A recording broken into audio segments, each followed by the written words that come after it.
हरे कृष्णा। तर चला बघूया आषाढ महिन्यामध्ये येणारी योगिनी एकादशी व्रताचे महत्व। तर ब्रह्मवैवर्त पुराणामध्ये वर्णित एक कथा येते। अलकापुरीचे राजा कुबेर महाराज जे की अतिशय धनवान होते आणि ते महादेवांचे अनन्य भक्त होते आणि ते नित्य नियमाने महादेवांची पूजा अर्चना करायचे। मग ते आपल्या राज्याच्या एका हेम नावाच्या माळीला दररोज फुलं आणण्यासाठी पाठवायचे आणि ते दररोज फुलं आणून द्यायचे। परंतु एके दिवशी असं झालं की त्यांच्या पत्नी विशालाक्षीचे त्याला स्मरण झाले आणि ते त्या ठिकाणी त्यांना भेटण्यासाठी गेले।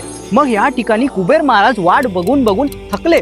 मग जेव्हा तो हे माळी तिथे आला त्यावेळेला कुबेर महाराजांनी त्याला शाप दिला की तुझे जे शरीर आहे पूर्णपणे कुष्ठरोगाने त्रस्त होणार। मग पूर्ण शरीर त्यांचे कुष्ठरोगाने त्रस्त झाले।